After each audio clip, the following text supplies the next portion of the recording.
Hello, everybody. This is David de la Cruz here again. Welcome to our premiere episode of American Classic Comics presents Turn the Page. Each episode, I'll be featuring an old friend, customers, people that are heavy into their craft, into their hobby collecting. It may be from the sports world, maybe from the comic books, and maybe just different variety of stuff. But I hope you enjoy it. Right now, it's my pleasure to introduce a friend that I've known for actually over 30 years. He's a radio personality.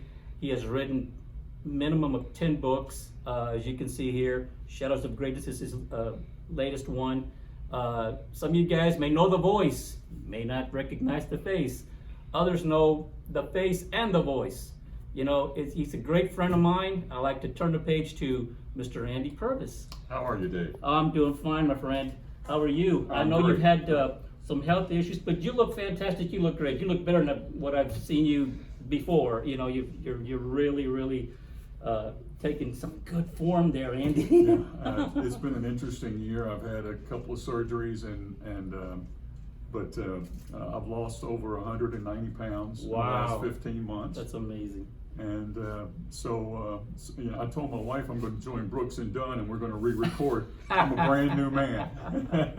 Okay. But anyway, it's great to be here with you. Like you said, you've been doing this a long time. We've been buddies for a long time, and we used to do the podcast over at the other place, and we had some fun doing that. So I'm looking forward to this. Awesome. We're talking about your books of greatness and all that. I'd like to ask you, how did it all start for you? I mean, did you, at a young age, did you know what you were going to be? You know, because you have a great voice for radio. You know, and your knowledge of the sports world, especially baseball, is just immense. You're a walking encyclopedia. So, how did all this start for you? Well, speaking of radio, Dennis and I are celebrating our 25th year on the air on 12:30 a.m. And 95.1 and 12:30 a.m. here. And we've had a lot of fun doing that. I had no idea this would happen. But interestingly, if I look back on my life, I've been around athletes all my life, just at random. I went to high school with Pete Maravich. I lived down the street from Roman Gabriel. My dad used to have a guy that would come in his store named John Baker. John Baker, 6'8", 350 pounds, Pittsburgh Steelers. He's the one that tackled Y.A. Tittle in that wonderful shot called The Fallen Giant, where he's on his knees with the helmet. Really? That was John Baker. My goodness. And I'm gonna, if I could, I'll go ahead and tell a quick story. Of course, please. John would come in my dad's convenience store and trade with us, and of course I'd shake his hand. I was like 5 or 6 years old. Hands like shovels, you know. He's a huge man. But when he retired, he moved back to Raleigh, and he ran for sheriff. And he put up a sign that said, if you don't vote for John Baker, this is what he will do to you. And he used that picture of Y.A. Tittle on his knees in the end zone, his helmet's off, his blood running down. You remember it? You know, Tittle called it the blood picture. He hated it. But when I met Y.A. and interviewed him for my book, I said, did he get permission from you to use that? He said he sure did. So guess what? John Baker became the first African-American sheriff in Raleigh, North Carolina. How about that? Unbelievable. So to back to your question, for some reason I've been around people, and what happened was Mickey Mantle, who was my guy, passed away, and I wrote a story about Mickey. I had a chance to meet him on 3 different occasions. I actually saw him play in 1964 at Yankee Stadium as a 13-year-old kid, and I shared the story with friends like you, and people said, man, this is good. And then Johnny Unitas passed away, and I was lucky enough to go to the Johnny Unitas sports camp when I was a junior in high school. Each high school would pick a player to go to this sports camp, and I was picked by my high school. So I spent a week with Johnny Unitas, Raymond Berry, Lou Michaels, Chris Hamburger. So Johnny passes away, so I write about him. I get a chance to meet Wilt Chamberlain. Wilt passes away. Long story short, Dave, people kept saying, this is really good. So I decided to keep writing. I sent it off to several publishers. I got everything from No Thanks to we do children's books. One lady in Houston said, "This is good, Andy. It made it to the final table. Keep writing." Sure enough, it got picked up by Zulon Press, which is the largest Christian book company in the nation. They're in Maitland, Florida. And when they called me to ask me about publishing my book, I said, "Are you sure you got the right guy?" And they said, "Why did you ask that?" I said, "Because there's no scripture in my books." And they said, "No, we love the inspirational side because you choose to tell about the good things these people do. I don't talk about DUIs. I don't talk about drugs. I don't talk about beating your spouse. I talk about the good things these people do. We're all human. We're all alike. We all have flat tires. Our kids get sick. We're late to work.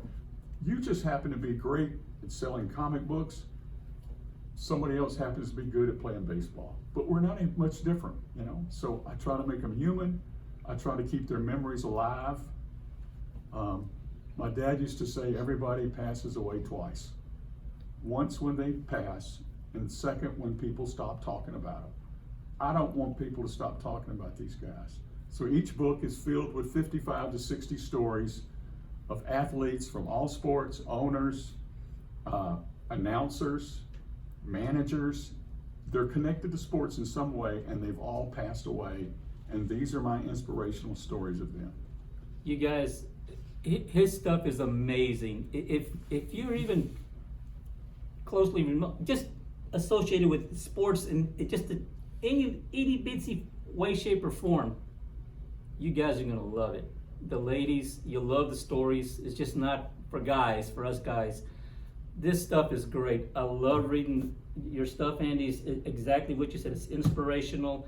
A lot of the stuff we didn't even know, and we would never have known had you not taken the time to go through all these books. The comment I get the most is, "This must be incredible research." Now, I have probably 600 books in my personal collection that I go to for research. You can't trust the computers all the time. You can't trust Wikipedia. So I'm looking for something that's going to be repeated in 2 or 3 different scenarios before I put it in print. Speaking of that, this is the cover. I just got this today of my new book, which is going to hopefully be out sometime the end of this year. Legends of Greatness. Legends of Greatness. And let me give you, this will kind of sum up what I was talking about. These are reviews that people have sent in to me. Here's one from Doug Ireland, who's an award-winning sports information director for Northwestern State, but he's also the chairman of the Louisiana Sports Hall of Fame. "Andy, I got your book. It was so engrossing that I found myself reading it in my car. What you do is so neat, so well done, so thorough, insightful, and information-packed. Man, I just have to applaud you. Shadows of Greatness is really special. I'm a big fan. You not only enrich the lives of those you write about, but many, many more. To be able to read about these people who have passed away and those who have such wonderful qualities, there's just not enough of that in this world. When you write about people like Isaiah Robinson and Billy Cannon, who have recently departed while paying tribute to them and the wonderful things they did for others, that's priceless." He couldn't have said it any better than, That's exactly So right. that's what I'm after. And like you said, this is actually the 8th of what I call the Greatness series. And this was the one before that one, Greatness Above the Noise. This one my wife is responsible for. This is a photo album of 497 photos of different events, different people I've met. It's 35-year walk through the world of sports. Now, the other thing I did, Dave, was I used my Pizza Hut business to get to a lot of these events. Because Right. I had 42 restaurants and people wanted my business. An example would be Coca-Cola called me and said, "We want your business with the restaurants." Well, Pizza Hut was owned by Pepsi-Cola. Okay, so they fly me to Atlanta, and guess who hangs out with me that weekend? Fernando Valenzuela. Valenzuela had retired. He has a Coca-Cola franchise. So I have a picture of Fernando and I standing there. He's signing my book. That's awesome. And guess what? We changed to Coke. There were a lot of scenarios where I was able to get to Super Bowls, NBA All-Star games. I went to the ESPY Awards. I went to the Masters. Final Four. Final. I remember seeing this hundreds of man. Final Four. I would watch the Final Four, and who's there? Right behind. It's Andy. He's right there. I mean, that's amazing. That's fantastic. And then the thing was, when you go with these high profile people that are sponsoring the events, you don't just go to the event. You go to the pregame party and the postgame party. That's where all the athletes are. So there would be times where I would meet 10 or 15 different stars. I'd be standing there with a group of, I have a picture of me standing there with Jerry Sloan, Wes Unseld, Scottie Pippen. You know, I go get on the elevator at the hotel, Dave Bing and his wife say, hey, hold the door, hold the door. I mean, I'm in heaven. I can't believe it. So anyway, I took advantage of the situation. I write about these folks, and now that I'm retired, look at what happened the last 3 weeks. We lost Tom Seaver, Bob Gibson, Lou Brock, Larry Wilson. You know, it's just amazing how quickly they leave us, and nobody talks about him anymore, Dave. They get a little scroll on the bottom of ESPN, so-and-so passes away today at 82. Yep, you're right. You're right. You know, I just don't think that's fair. Now, the Major League Baseball channel did a good job with Brock and Gibson, but if you don't have the MLB channel, you didn't see any of that. Right. The same thing with the NFL Network. They had a piece on Gale Sayers. Oh yeah, and, I mean, I thought, how could I forget him? Yeah, it's just. Speaking of Gale Sayers, I brought you might have seen this once before. This is from the Pro Football Hall of Fame. Okay. Geez, so many signatures are on there. Oh my I haven't counted them, but you mentioned here's Gale Sayers.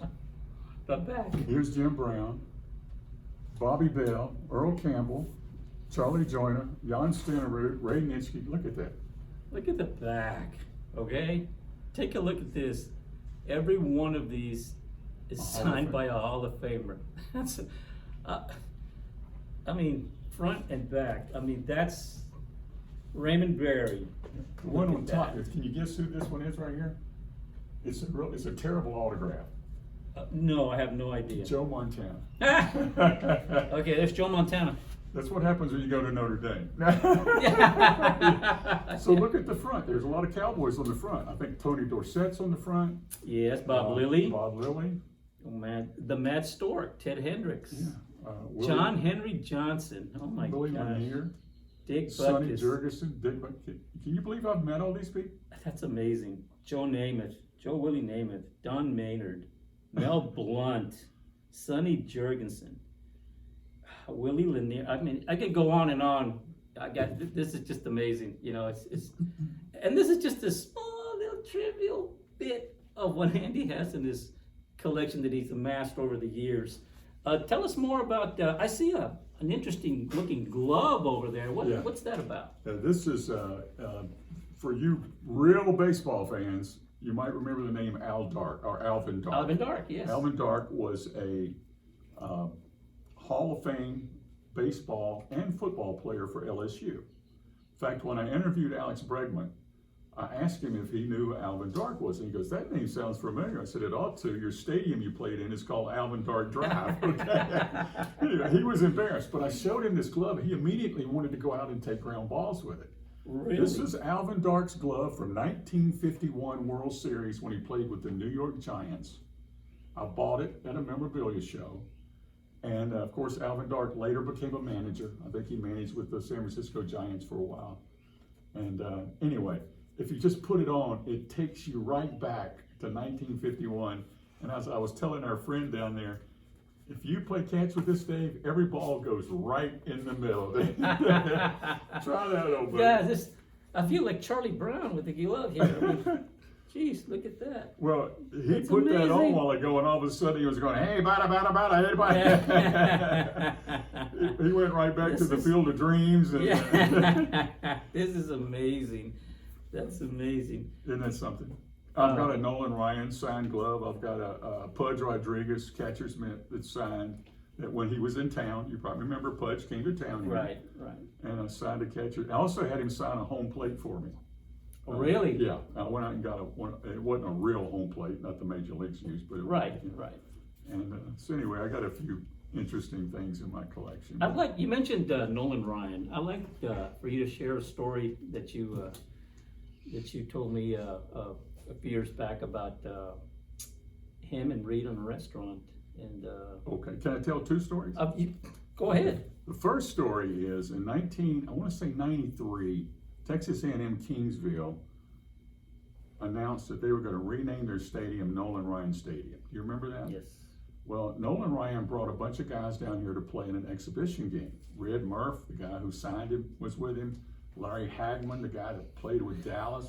Who shot Ray JR? Childress with the Oilers. Bum Phillips was here. I mean, he had a great team. And I was on the media team from radio.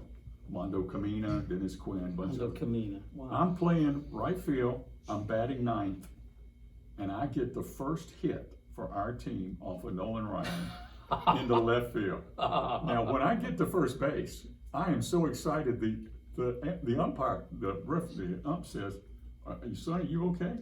I mean, I just got a hit off of Nolan Ryan. So, in my third book, called Continued Greatness, at the very first, when you turn the cover of the page, it says, "I never stopped Earl Campbell at the goal line, never blocked a George Gervin jump shot, but I did get a hit off of Nolan Ryan." That's great. And I sent him a copy of that. I've never let him forget that. That's awesome. The story that Reed told one night at a tribute for his dad was that it was a day game. His mom and his brother were out of town. They decided to go out and eat dinner. And they order a big plate of homemade onion rings. They call them 10-15s. Okay. And so Reed's on the other side of the table, Nolan's there. There's a big plate of onion rings. And Reed notices that there's two ladies sitting 3 or 4 tables over, probably in their 40s or 50s, that keep pointing and looking over at him. And Reed says, "Hey, Dad, I think we're going to get some company." Nolan says, "Don't worry about it, son. It'll be quick and painless." You know. Sure enough, one of the ladies gets up and comes over and says, "Excuse me, can my friend take a picture?" And Nolan says, "Sure, why not?" So the lady that came to the table goes around to the other side of the table. Now, let's take this book here is the plate of onion rings. Okay. She kneels down, so her face is right behind the plate, and her friend comes over and takes a picture of her and the plate of onion rings. Reed said it's at that point where I realized that they have no idea who Nolan Ryan is. They were just amazed by the onion rings. She got up and she said, "Thank you very much. We're from Washington State. We've never seen onion rings that big."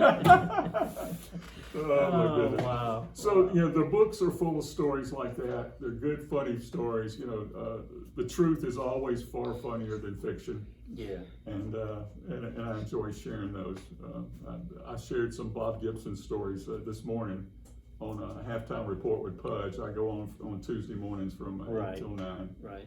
And you know, there's a great story of people don't realize that Gibson's last pitch he threw in his career was a grand slam. Guy hit a grand. Pete Lecoq with the Cubs hit a grand slam. Okay. Grand slam. And what had happened was Bob was 40 years old. He was tired, run down. Red Shandies was the manager of the Cardinals at that time, and Red wanted him to get out of the trouble. He didn't want to go out and take out the great Bob Gibson. I see. He wanted to protect his dignity. Well, Bob throws the pitch. Lecoq hits it out for the grand slam. Now Red doesn't have a choice. He goes out and gets him. Comes back. Now fast forward 10 years. They're at Wrigley, and the Cubs are having a Hall of Fame game. And they've invited Bob Gibson, along with a lot of other great players. Gibson's on the mound, and up to the plate comes Pete Lecoq. You can imagine what happened. Gibson drilled him right in the side, knocked him down. They asked Bob after the game, "Bob, what about you and Pete?" And he goes, "You know, sometimes things just have to balance out in life." That's a great story. Yeah, so you know, I love the stories, and that's what I try to share with the folks. Oh yeah, you have so many. We don't have time for all the stories. Let me ask something here. I know you're a huge collector, not only of memorabilia, but there's some amazing baseball cards that you showed me over the years, and we're talking many, many years. Do you remember which is the first card as a kid that you got? That you just so excited when you open up the pack, you know, that whether they had bubble gum in there or not. I can't remember, how far back the bubble gum goes, but you know what I'm saying. Well, yeah.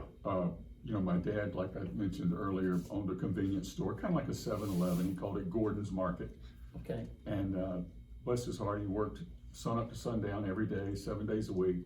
Never got to see him very often until I started going to work for him. But yes, we opened baseball cards, and I don't remember, Mickey Mantle was our guy. Mickey started playing in 51. I was born in 51, so wasn't until probably 59 or 60 before I remember 1960 being the first World Series game that I was kind of aware of, that I listened to on the radio.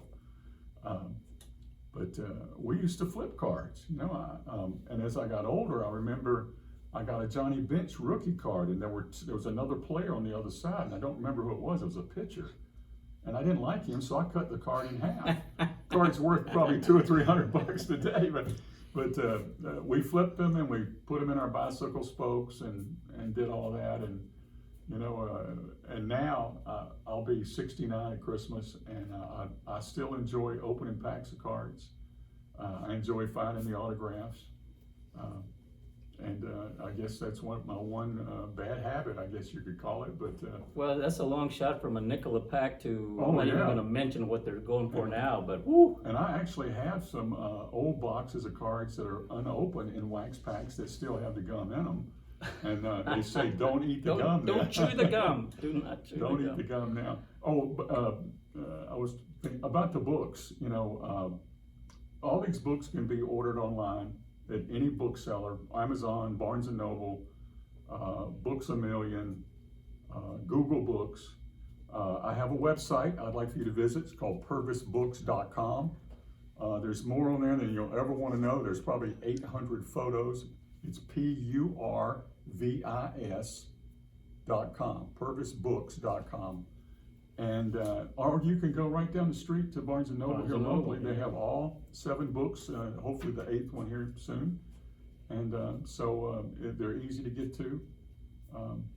And then on Pudge's show on Tuesday mornings, I read a story from one of my books. I do not tell you who I'm reading about. I'm giving you hints. And if you're clever enough to call in and guess and get the right guess, you win a copy of one of my books. And we've had some fun with that. Well, that's awesome. And today was Larry Wilson. Okay. With the St. Louis Cardinals. Yeah. The guy who created the safety blitz. Yeah. The nickel defense for Bullet Bob Hayes, for you Dallas Cowboy fans, older Cowboy fans, they had to stop Bullet Bob some way, somehow, so the nickel defense was invented, so yeah, Larry Wilson was a hellacious hitter. That guy. He was. Oh my He was gosh. 6 foot tall, 190 pounds, grew up in Idaho, went to Utah, played 2 positions, and then he got drafted in the 7th round by the Cardinals. They thought he was too small. Now remember, this was the Chicago Cardinals. It was a year later they changed to the St. Louis Cardinals. But they tried Larry at cornerback, didn't work out. They tried him as a receiver, didn't work out. And then the defensive coordinator came up with the safety, where he would attempt to have the safety rush up to the line of scrimmage while the play was being called and create the safety blitz. And he was the perfect guy for it. Man, I wish the Cowboys would have had some guy like that too. They need somebody like that now. Quite a few of them now. Steve Sable, NFL Films, had a great line that I used in my story for Larry Wilson that said, there's a line, I can't think of the author's name, there's a line that says, in every man's life, they have to choose whether they're going to be the anvil or the hammer. In Larry Wilson's case, he was both. Yeah. This is a guy that had 52 interceptions for 800 yards, 5 touchdowns, recovered 14 fumbles for 2 more touchdowns, and yet he never played in a postseason game. He's one of the few Hall of Famers to never play in a postseason game. And there's a wonderful story about the last time he went to the Hall of Fame in Canton was 2016. They had all the players that were there line up in their gold jackets, and Wilson was standing next to Jim Brown. And he leans over and whispers, he goes, "Well, this is the closest I think I've ever been to you."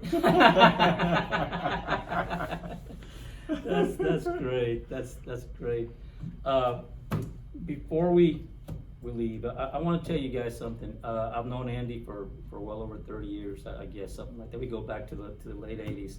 And as you see Andy here today now, he's the same guy. I'll tell you what, my friend, Mom and Pop Purvis, very proud of you, my friend. There's a lot of stuff that Andy does behind the scenes, helps out so many people, and he's very modest. He keeps a lot of that stuff to himself, but he helps out so many people. I am just blessed to be in the company of his greatness as a friend. That's nice. So again, my friend, you're welcome here anytime.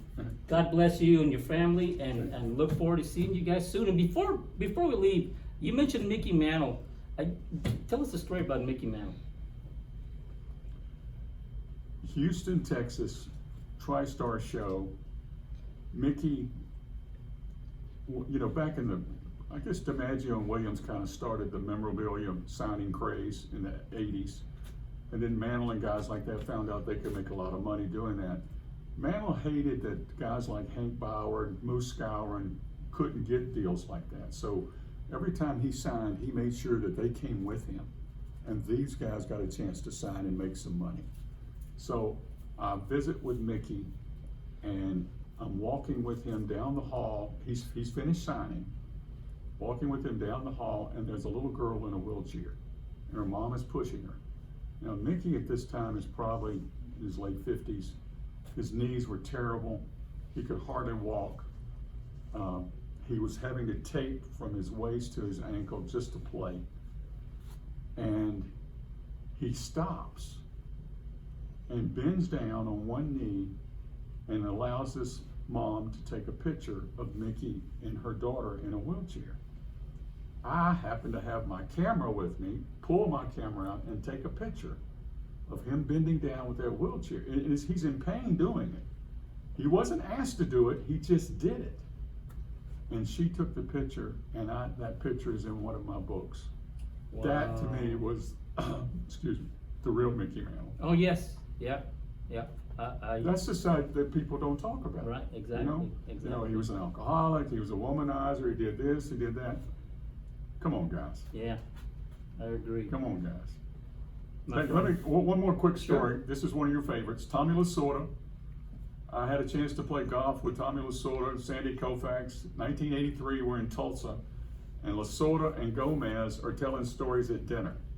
Okay, and they're trying to top each other. Lasorda grew up in Philadelphia.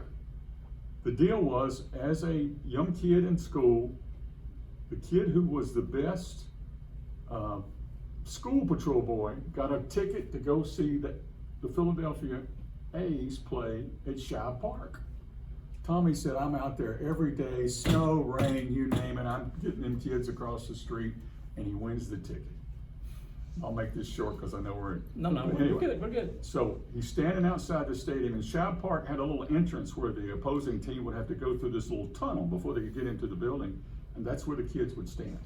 So the first guy comes off the bus. Tommy says, hey, mister, can I have your autograph? He goes, get out of the way, kid, I got a game to play. And he walks right by him, and Tommy says, I look back, and he's wearing number 12. This is before names on the back of the jersey. Tommy waits till he gets inside the stadium, he buys a program for 10 cents, and he looks at number 12, Buster Maynard. Okay, now fast forward 10 years, Tommy's pitching for Montreal in the Dodgers organization as a minor league pitcher. They're in Atlanta at old Ponce de Leon Park. Tommy's the starting pitcher that night. He retires the first two batters, and he hears the announcer say, now batting number 3, or number 12, Buster Maynard. Tommy goes, that's the son of a gun that wouldn't give me an autograph. First pitch, right at his head, Dave. His hat goes one way, he goes the other way, he hits the ground, he gets up, Tommy throws at him again, and this time he hits him. Maynard's completely confused. He trots down to first base. The game's over with. Tommy's coming out of the dressing room, and Maynard's waiting on him. And Tommy says, can I help you? And he goes, yeah, I'm looking for Tommy Lasorda. He said, I'm the guy, I'm Tommy. He goes, what's up? You know, why did you throw at me? Either you throw at somebody either because they're mad at you or because I hit a home run. I don't have any idea who you are. He said, I'm the kid that you wouldn't give an autograph to back in so-and-so. And then he turns to the crowd and he goes, "That's why I tell my guys, sign those darn autographs, guys. You never know who they're going to grow up to be." That's awesome. That's awesome. Andy, I love your stories. Love your friendship first and foremost. And I love to have you back again soon. We have to have you back soon because you have so much stuff. Anytime. That the viewers would. I want to see that baseball bat you have with all those signatures. Well, I didn't bring that today because I wanted to do the football because of Gail Sears. Of course. But I look forward to our next segment, hopefully in the near future. Be blessed, my friend. Thank you very much. Thank you. I hope you guys enjoyed Andy Purvis. I love the guy as a friend, and he's a great storyteller. And I promise I'll bring him in back soon. Now, I'd like to turn the page to a longtime friend of mine. He's, I've known Joe since he was about 10 years old. Jeez, at least 10 or 11 years old, running around like a little kid with all the baseball cards and doing this, that, and the other with the very first shop here in town. Collector's World, the owner, Margarito Garza, may he rest in peace, dear friend of ours. And I could go on and on about Margarito and the great story he has, but I will say this. You could take all the shops here in Corpus Christi, including ours, any shops in the surrounding area, all the way down to the valley. You can even include a few from San Antonio, and they still wouldn't come to nearly half of what that man had in that shop. And that's the honest to God's truth. Just an amazing collection of memorabilia and comic books, especially comic books and cards and so on and so forth. But I'm gonna turn the page to my old friend here, as Joe De La Garza. Joe, welcome to the show, buddy. How you doing? How you doing? How Good. you been? Good. I'm glad the HEB finally lend us to you and lend us. Good to have a lend it day to us. off, yeah, for I sure. mean, do you have any specials? Do you bring any cans of beans that are on sale for this coming week or anything like that? No, nothing. Oh, so Coupons. You have coupons that we can use. Nothing. Okay, well, that's better than coupons. Well, first of all, before we get to your comics, I just told a story here to our viewers here about me knowing you since you was knee-high or grasshopper. You started off in cards. Which was the first card or cards, players, that you started to collect? I think started off with Nolan Ryan, and then I slowly became a Mets fan because I bought an early Nolan Ryan card, and he was on the Mets. And then I started following Darryl Strawberry and Dwight Gooden, and at that time those cards were $3-4 for a rookie card, but you go back 1983, 84, it's like $20 today. So when you opened up a pack and you pulled out a card instantly, you could score, you could sell it and get more packs or get money, and it was kind of instant lottery ticket back then. Yeah. It's a lot different now because the market is so saturated. The fun of opening up packs is a lot different than what it is today. Of course, they do pack breaks now on vintage boxes, so that's the millennials have kind of brought that back. So, but nothing can compare to back then when I was collecting in the early 80s. It was a different time, and it was exciting. And following those players, those Strawberry and Gooden, the early 80s was good because you thought they fell off with their alcoholism and drugs, but you thought that they would be instant Hall of Famers, and it is what it is. If I was a betting man, I would have just stuck to maybe just Nolan Ryan and just buying some second, third year cards and stashing them. And PSA has changed the game. Getting cards authenticated, and it ups the ante a lot on especially the vintage. It changes the game. Big time. This Joe, I gotta tell you guys, he's always been a wheeler dealer. I remember him going to the shows, and he had his carts with him, and his shoelaces were untied, and he had his shirt to one side, and he'd come, hey, what did you want for that? Hey, I want, and he was ready to wheel and deal, trade, and buy this and buy that, and I could go on, but this guy, he was amazing. I'd love to see him in action. He was something to see. So fast forward now, did those cards kind of lean you in towards the comic book world, or how did that feed your comic book habit, or how did that come about? So, when I was working at the shop I started working there in 83, 84.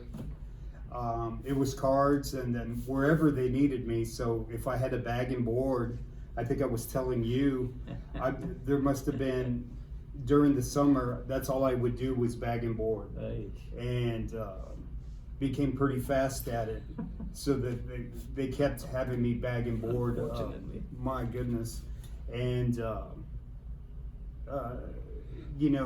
it'd be cards one weekend, it'd be putting the comic books up on the wall the next, and wherever they needed me. But I think I sort of gravitated to comic books, and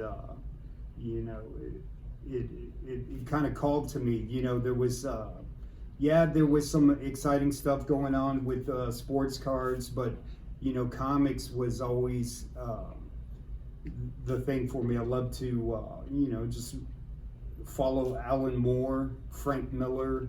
Those were the guys to follow back then. Watchmen was just coming out. The Dark Knight Returns was just hit the shelves. I mean, The Killing Joke.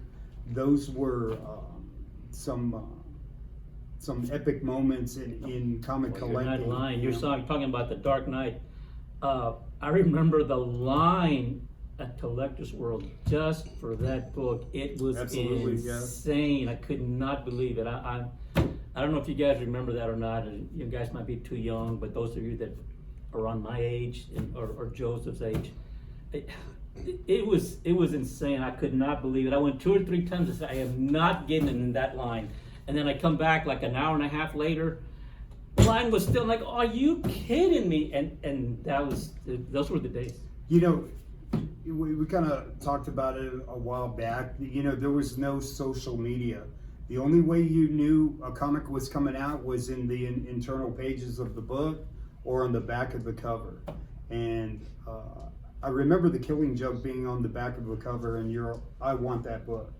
And that's all the hype you needed. And back then, if you had a great artist with a great writer, it was pretty rare. And so when David Gibbons and Alan Moore collab, I mean, the rest is history. They did the Watchmen together as well, right? And so, man, you can't. I guess the only way I can compare that type of hype is maybe Donny Cates right now with Stegman. That would probably be as the type of frenzy for wanting books. Frank Miller, when he changed the game, and then when the movie came out, it was out of this world. I mean, Batman books were flying off of the shelf, and any kind of Batman memorabilia, Batman shirts. Exactly. You didn't really see Batman shirts until that movie came out, and then once we got into the 90s, things kind of, once again, the market was saturated, and they hurt the hobby. But, like all things, cards are coming back, vintage toys are coming back, and of course, comic books in a big way. So Yeah, exactly. Now I see you're talking about PSA earlier by grading cards. I see you have some graded books there. Can you let us know, let the viewers know, what was your very first book? You mentioned the Dark Knight Returns. Was that the first book that kind of snapped you into the comic world, or what was it? My first book, when I went to Collector's World, before I got the job there, I wanted to start collecting comics, and my cousin had a long box of books, and I looked at him and I said, well, I think I want to collect comics, you know. And the judge, he gave me this book, and this was my first book. Awesome. Look And at and I that. still have it today. It's 8.5. That's after a pressing. You that's know, the grade doesn't matter, but the story behind it and the fact Oh, that the judge absolutely. gave it to you, that's gold. Absolutely, and this book still holds up. It's an iconic cover. You know, there's already movies in the works to reboot this whole GI Joe franchise. They're going to start off with Snake Eyes and Storm Shadow, and then build the team kind of like the Marvel Cinematic Universe. Right. How they started off with Iron Man, so the same thing. That's the plan for this, but there's so much upside for this book. So it's already, you know, speculators are buying up 9/8 right now and hoarding them. But this book by next year in a 9/8. It's going to be a $2,500 book. I mean, it's okay. Write that down. Yeah, write it down. We got it. right. So this was my first book, and this is what started it all. I think I bought it in 83, 84. This book came out in 82, and I remember it was on the wall, and it had a $5 price tag on it. And Judge pulls it off, and he goes, "You want to start collecting comics? That's the comic you need to start with." That sounds like None of the good. superheroes. He felt like, and you know, he was a good speculator if you think about it. Yeah. He picked a hell of a book, and just you know, this was all created around a toy franchise, and you know, based it off of that. Larry Hama did the cover, right? Yeah, Yeah, and you know, you I'm a- talked about the story, judge hitting yeah. the nail on the head. Even back in the day, he was promoting Star Wars. You got to get Star Wars. It's coming out. You got to get Star Wars, guys, because he was a huge Star Trek Oh, fan. yeah. And then Star Wars came out. He was making figures. You remember that? He would make figures and paint them even before the 3 3/4 inch officially licensed Hasbro Star Wars figures were out. He was making and creating his own figures. You remember that? He had the whole yeah. wall like this, Oh, yeah. you know. And then, little rewind back from comics to the sports world just for a little bit. He tried and he tried. You know, he's a hell of a salesman. David, you got to buy a box of these basketball cards.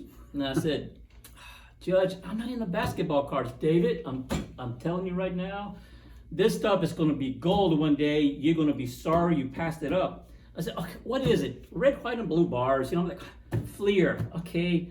86, 87 Fleer. I said, you got Barkley, you got this, and there's this guy named Jordan. This guy's going to, Judge, I don't. Fast forward. 2 months down the road, he had them in a barrel. I don't know if you remember that barrel. As soon as you'd walk in, he had this barrel. He had taken all the boxes and he'd emptied the packs. He had them at 5 packs for $1. I wouldn't even buy one. I said, no, Judge, I'd rather take my $1 and buy a comic book. Little did we know, Michael Jordan's rookie card. 86 Fleer.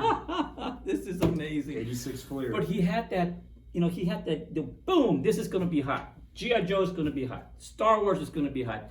This guy named Michael Jordan, you're going to be sorry. Boy, are we sorry. But anyway, move on to your next comic book you had there, Slab. So I think this was a find at an antique store, and I think I called you when I found it. It was in a binder, and it had all these comics that had been autographed, and inside that binder was ASM 361 First Carnage. So I remember calling, hey Dave, I found this, and it's like, oh, okay, well, why don't you just come to the shop so I can see it? Like, and so this is one of my favorites, and I don't know if I'm going to send this to CBCS, but it has 9 autographs. I see that. That's 9. insane. And the cool thing about it, it has Jeff Scott right in the middle of the book, and that's J. Scott Campbell. Right in the middle of something there. Yeah, that's like J. Scott Campbell's rookie card right there. So the interesting thing about Homage Studios, it was an imprint from the Image creators with Jim Lee. This was Jim Lee's imprint, And on the back of it is the convention they were at in Hawaii. Wow. So this is dates back to what, 93? You guys can see that. And look at all of these. Can you recognize any of those autos? Jeff Scott stands out. Jim Lee's Jim on Lee. there. Brandon Choi. I think it's most of those guys on the back of the. Isn't that amazing? Look at that. And you had this. So this guy had a binder, and it's got Wildcats 1 and 2 with about 6 autos on each of them, and I remember you remember the Pineapple Man #1. Yes. I think I sold that on eBay for like $200 because the guy knew the guy that wrote created the Pineapple Man. He was from Hawaii, but of course he was. Yeah, pineapple. You know, you don't know how. That's why you always got to be looking and hunting, and that's what makes the comic hobby so exciting, because you're always going to find a cover that is rare. You're always going to find a variant that people are looking for. They're out there, and if you don't take the time to look, well, you're never going to find anything. Yeah, and you've been extremely lucky at finding some really hot key stuff. Absolutely. You keep on reminding me. So I'm like, wow, but it's true. Back in the day, I used to go to all the mom and pop shops, and we're talking mom and pop, like, comics were a nickel, right? So I couldn't wait to, get my hands on the next title. And like Joe says, you got to go hunt them down. There could be a rummage sale, there could be a garage sale. And I remember going back to the judge would hit every rummage, garage sale, you name it. He would hit everything, every antique shop.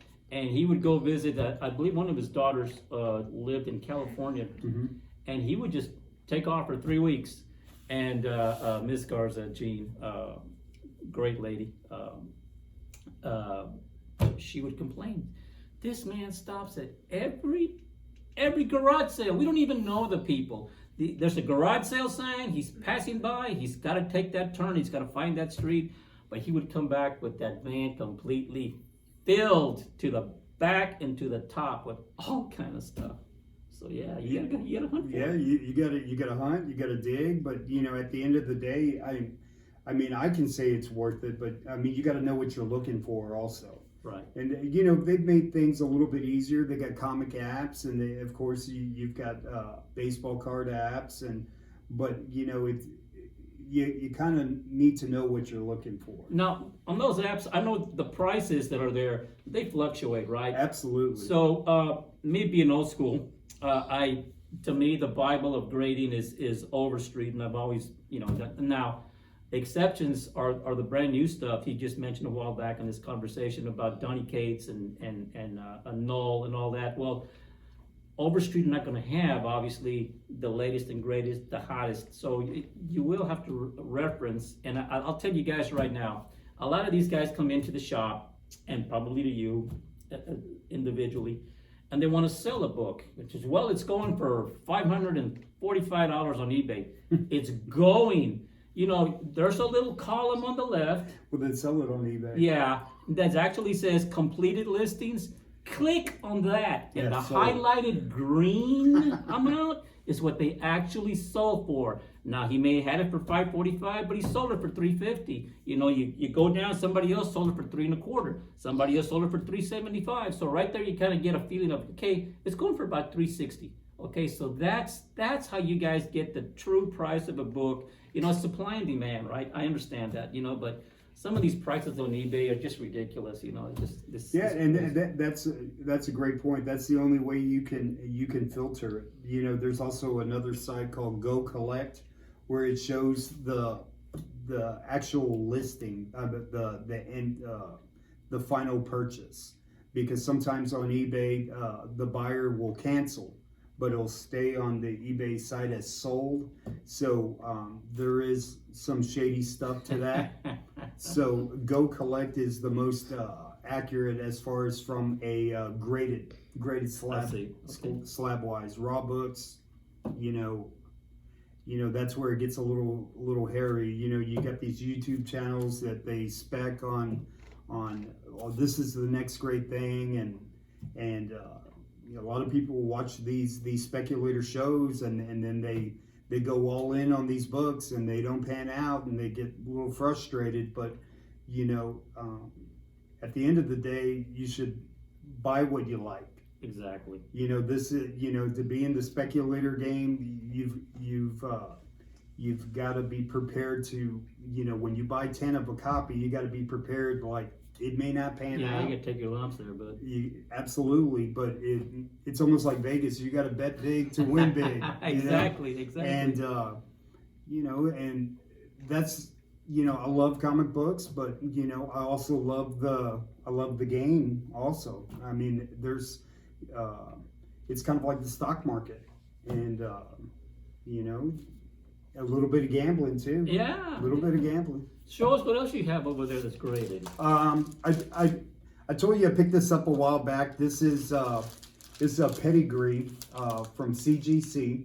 This is owned. This was owned by John Burke. He had one of the biggest collections of comic books from Golden Age, Silver Age. Back in 2017, he decided to auction off his collection. I think he was 72 years old at the time. And I got this book at 3 o'clock in the morning, and I outbid somebody, but this is considered a tie for ASM 252, the first black suit. And of course, CGC, now I'm going to have to send it back in because they've got a new color label for pedigree books. It's a silver label. Oh wow! For pedigree. Oh, so wow. Okay. I really I don't know what the value on this is. I love the purple cover. Oh yeah. And of course, Spider-Man. Purple and gold has nothing to do with you being a former Miller Buck. Oh does it? yeah. Okay. But it's such a cool cover, and it's just so random. I remember this book, and I remember it was, if it was an Amazing Spider-Man, if it was Spectacular or Peter Parker, it was trash. But now a lot of those books are more appreciated now than they used to be. But that's one of a kind, John Burke collection, first black suit. Next to 252, if I can't get 252, I'm gonna get the next best thing. Oh yeah, of course. And you talk about pedigree. With me, again, I go back to the Overstreet and all that, of course. But CGC, all those old guys, all those old collectors back in the day, we all find a common link to the CGC. And you heard of Edgar Church? Edgar Church, yeah. It started with Edgar Church. This older gentleman, he worked at this newsstand, as the story goes, and he would get paid so much, and then he would tell him to go out there and see. Part of his job was to go pick up the comics and magazines that weren't sold at your pharmacists and in your mom and pop shops and wherever they were distributed, and he saw them destroy them, and he said, "Hey, wait a minute, why are you destroying these?" He says, "Well, I mean, we've got our money back from them, and I mean, there's no further need for them." So Edgar decided to ask, "Can I keep these books?" And he looked down and said, "Sure." Now, granted, it's been told that he wasn't a very good reader. He did read, but he loved the color of the books. He loved the characters. He just loved, and he would sit there and he just look at them. Now, keep in mind, he would keep a stack of, let's say, Batman #2 from back in 1940, but he'd only read one, and he'd put it back in there, right? So as the story goes, and I do this to this day, he would get 5 books, he'd stack them up, and then he'd flip them. And he'd stack them the other way, so they're upside down to make a perfect square. Now, what he would do after that, he'd get them in groups of about a dozen or so, and he'd get wax paper. He'd roll them up in wax paper, get some masking tape, tape them, and put them in a file cabinet. And that's what he did until the day that he perished. He passed away, and his family got a hold of that, and they couldn't believe what they were seeing. These are Golden Age books, Batman, Superman, you name it. This man had amassed an enormous collection. And fast forward, I'm not going to make the story too long because I want to hear your stuff. People from Colorado got a hold of it, and now Mile High Comics, right? And their pedigree, the Edgar Church collection, the pedigree. So all of a sudden CGC comes on board and say, hey, why don't we grade these books? Let's see what we can do. Maybe we can make some more money off of this. And it's all about making money, right? So here comes CGC, and the rest is history. You'll see some ungodly grades on a 9.2 Action Comics 1. What? And it all came back to Edgar Church, his collection. This was the main collection. There are other collections around, Sure. For sure, but his was the one that's more notable as far as amassing individual comics of one title. But anyway, I'm taking away from your No, stuff there. there. you think about Edgar Church and having the presence of mind to, wax paper, is still thought of as a good protector from acids and UV and you name it. And I'm not going to go I'm not going to go wrap all my books in wax paper. Luckily we've got Mylar and polypropylene with UV protection now, but to They have come the a long way the from wax presence paper, of huh? mind. Think what that did with any kind of spine rolls or anything like that. There were none. No Spine rolls. I mean, just it's uncanny. There was a ASM 9.6 out of that collection. It's the highest graded 9.6 ASM 15, and I think it sold for over $1 million a couple of years back to some Saudi guy. I think. Okay. I A little tidbit there. I was blessed to go to a show in Austin, Wizard World in Austin, a few years back, and I was lucky enough. One of my very good customers, her brother, I believe, was getting married on the same day, and she had a meet and greet with Stan Lee, and couldn't make it. He said, David, I know you've been wanting to go. Hey, here's my ticket, so I bought the ticket, and I was lucky enough to be one of 38 at the meet and greet. So we can all have one item to autograph. I took my Amazing Spider-Man number 50, first Kingpin, beautiful book, and everybody stopped. This guy comes in with 2 security guards, and I'm like, what's this guy? And I could see, I'm in the second row, and I'm right in front of Stan. I'm right directly in front of Stan. We're just in the second row. So we're like maybe 30 feet apart. The guy comes in with an amazing Fantasy 15 that looked like it just came off the printer. Freaking gorgeous. Stan was presented to Stan, and Stan turned around and said, is this one of ours? And they all laughed, and he says, oh my gosh, is that, no pun intended, but that's amazing. Look at the condition of that. So what Stan did, he got a piece of paper, he put his hand on it, and he signed it. The security guards actually grabbed the book, walked it over, and CGC had their presence at the very end of the room, and they took it over there. I was told it was a 9.8 with Stanley's signature. What? Okay, and I could not believe, but you said a 9.6, and No. that might have been it, Yeah. I don't know, but it's signed by Stan Lee. It's, oh my God. mean, who knows? There might be with pressing. Who knows? You never know. I mean, Speaking of pressing, this guy does an amazing job. He has about, I don't know, half a dozen press machines at home. He does an amazing job pressing books that you look at it, they have no hope. I mean, they are wrinkled and creep beyond. Now, you can't do anything about about a color crease, color Right. break on the cover. But if it has a spine roll, if it's just lumpy and bumpy and whatever, this man does an excellent job, and I've seen you, because I presented you with some books, X-Men 1, Spider-Man 1, and we're talking about the 1963 Amazing Spider-Man 1, and all of these, which to date is the most, expensive book that you've pressed? The Mike Parker. Do you remember Mike when he just gave me his whole collection of? Yes, I do. And I'm thinking I think I told you, I go, man, this guy just gave me $20,000 worth of books. Yeah. What if I fall down? The printer press, quick.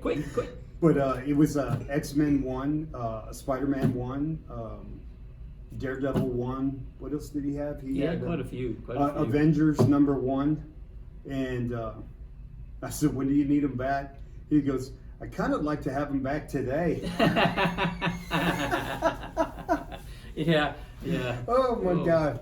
So I got to work, and there was of course a lot of color breaks, but he sent them off and he got some pretty good grades off of them. So that definitely improved the value of his collection for sure. Oh yeah, and if you guys need any books pressed, a shameless plug here, you can come by our shop here at American Classic Comics, and he'll have his business cards. Get a hold of Joe. Do you have some book out there that's it doesn't have to be expensive. It could be a book that you cherish for whatever reason, and if it has a spine roll or as long as it doesn't have a color break, because there's nothing you can do about a color break.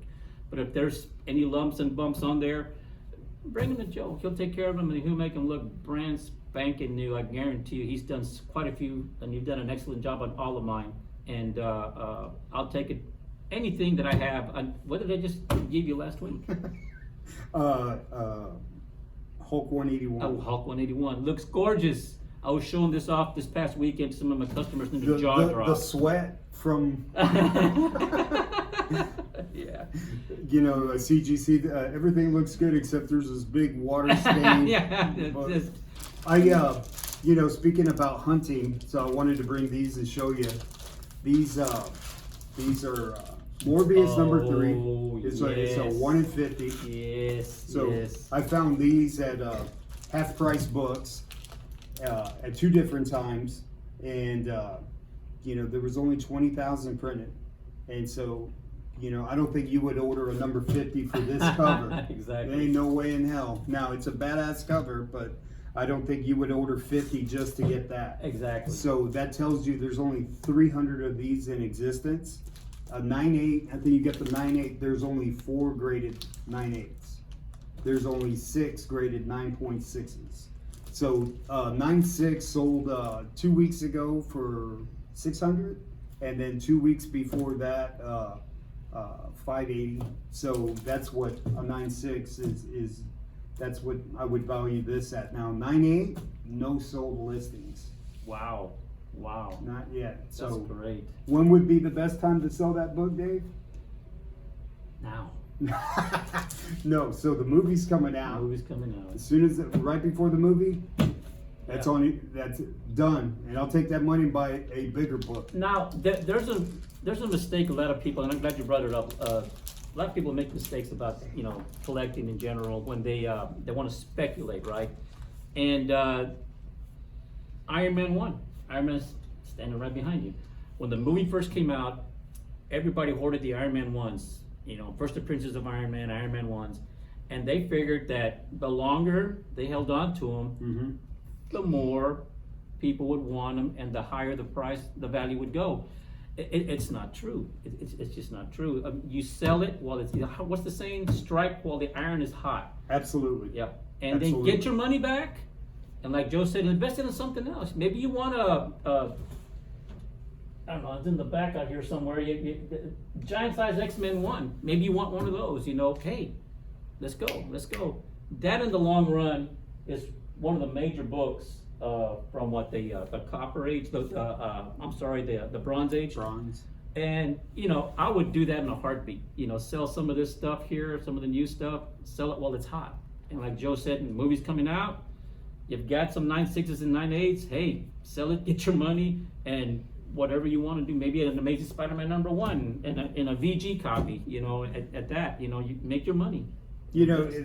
Like there's only, and I think you told me a long time ago, there's only a handful of books that will keep going up year after year without a movie, without anything, just because of their iconic, giant size X-Men. It's the first appearance of the new team together, but everybody remembers Wolverine on the cover and the iconic white cover and the red letters of giant size X-Men. That book just continues to go up. Yeah. Just continues to go up. Amazing Spider-Man #1, X-Men #1. Those are books where there's no X-Men movie, and there hasn't been an X-Men movie in a while. There's speculation that Disney's going to do something with the X-Men, but that book keeps going up for some reason. Incredible Hulk, the aforementioned Incredible Hulk #181. Yeah. That's another one that just gets on. There's no movie out there, guys. Nope. Yeah. So yeah. What else do you have there? This was another find at half price. Mind you, no bag and board. So first thing I did, I knew it was a Matina, and then I got on my phone, and sure enough, it was a $300 book at the time, right? So I pressed it, sent it off to CGC. There's some listed for $600, $700, $800. 9.8. Can you picture this? How many of you guys have been? I don't do that anymore. But how many of you guys have gone to half price and just go through the whole thing? Everybody goes through it. They bend them. They do. So to find one without a bag and board, The same thing with this one. without a Same thing bag with and that. board, and for him to press it, this is the type of talent that he has. He has a great eye for the stuff, obviously for books in general, but for him to press the book, to make sure it comes out nice and neat, and for it to come back a 9.8. Keep in mind, this was in a bin without a bag and board, just in a bin. And he pressed it, it comes back a 9.8. How many are these? More or less. Not many. There's like 30 graded copies. That's See? it. That's it. That's amazing. It might be less than that. It might be 20. I mean, it's pretty scarce.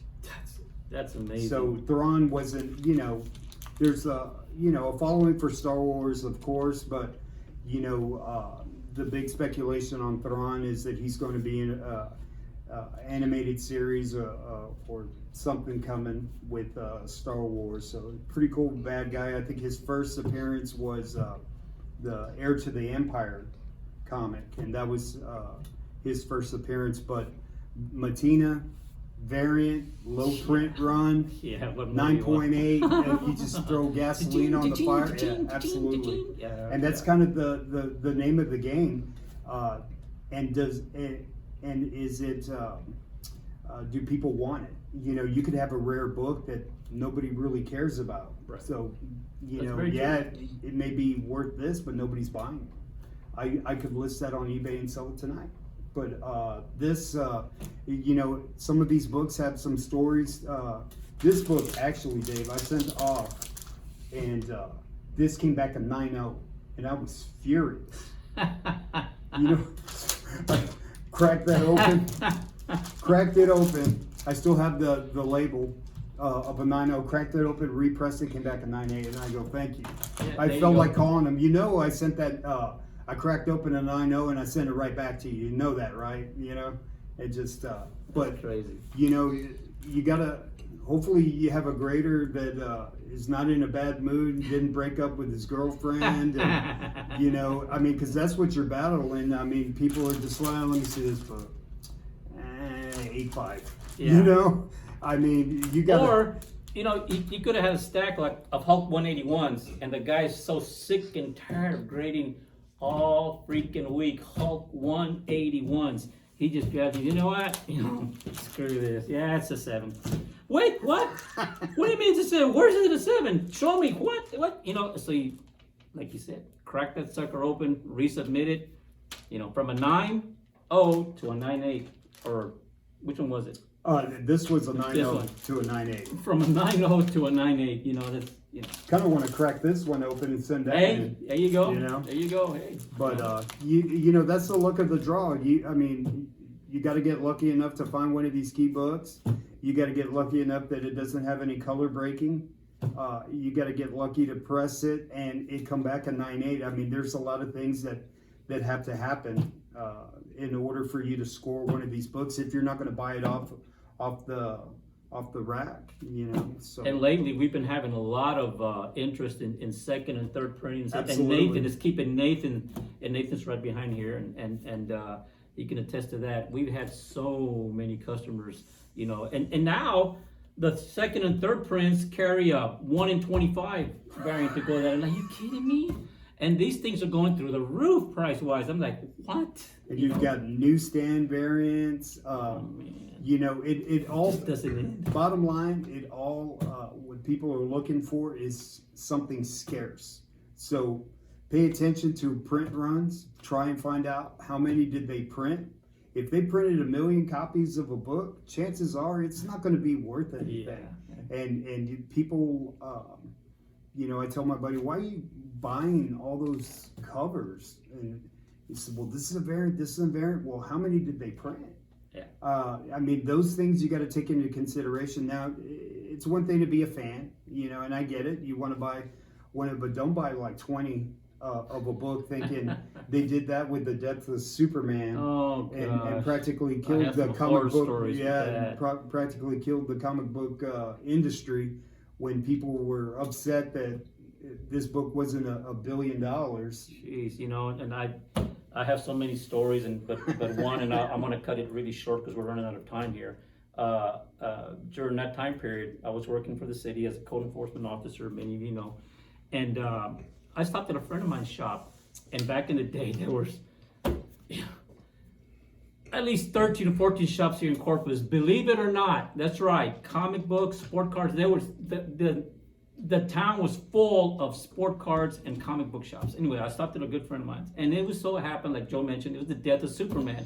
To me, it was like, yes, I want a T-shirt of Doomsday. You know, all you guys that know me, the Superman. But anyway, this gentleman comes in, this drives up this huge Cadillac, like a 1982 or 83 Cadillac, parks in front of his shop, and we're like, this guy's taking 3 parking spots. What's up with this guy? Man comes in, 87 years old, barely walking. He's asking for Death of Superman. And at that time, they had sold out completely everywhere. So my buddy had to buy from the middle guy. My buddy paid $45 a comic. He bought 20 of them. And I'm like, what? Are you kidding me? He bought 20 at $45 a shot. He had just gotten them in, so he was sweating bullets. He didn't know, man, so you think I paid too much? He goes, hell yeah, 40. Dude, you mean to tell me I'm not a fan of Superman, never have been, never will be, but are they going to keep an iconic character like that dead? No, they're not. Hello, McFly. So this gentleman comes in, and he says, do you have a copy of The Death of Superman? And he says, yes, sir. How many do you want? He says, well, how many do you have? Comes up and he says, I just bought these. And he actually showed him, I remember, he showed him the ticket. This is what I paid for them, $45 each. Man looks at him and he says, what you gonna sell them for? $75?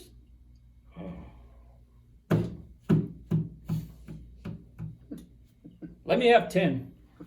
And I turned around and I swallowed hard and I turned around like, oh my God.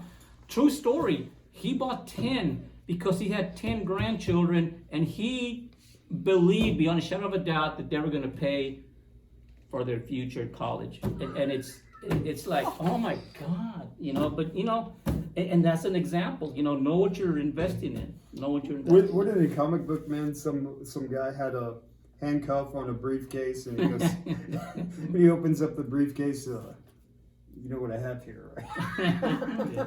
you got a piece of junk. Yeah, piece what of you junk. got. But we have so many stories to tell. This is just a few of so many. It's been a privilege and an honor to have you as a friend for all these many years. Absolutely. I thank you for coming to the show, and I look forward to seeing you again. This time we're going to do interested in any of these? We'll see. We'll talk later. I'll make a trade. Yeah, but I'd like to do a show. We touched on it briefly at the beginning of the older days for you back at Collector's World. Sure. And hopefully you can get Jeff on as well. I know Jeff goes on every now and then. Love to have Jeff. Jeffrey Garza is Margarita Garza's son, and love to have Jeffrey here and just talk about it. But again, thank you guys for tuning in at American Classic Comics presents Turn the Page. Stay tuned, where we're going to turn the page to another guest and another subject. Take care. Peace.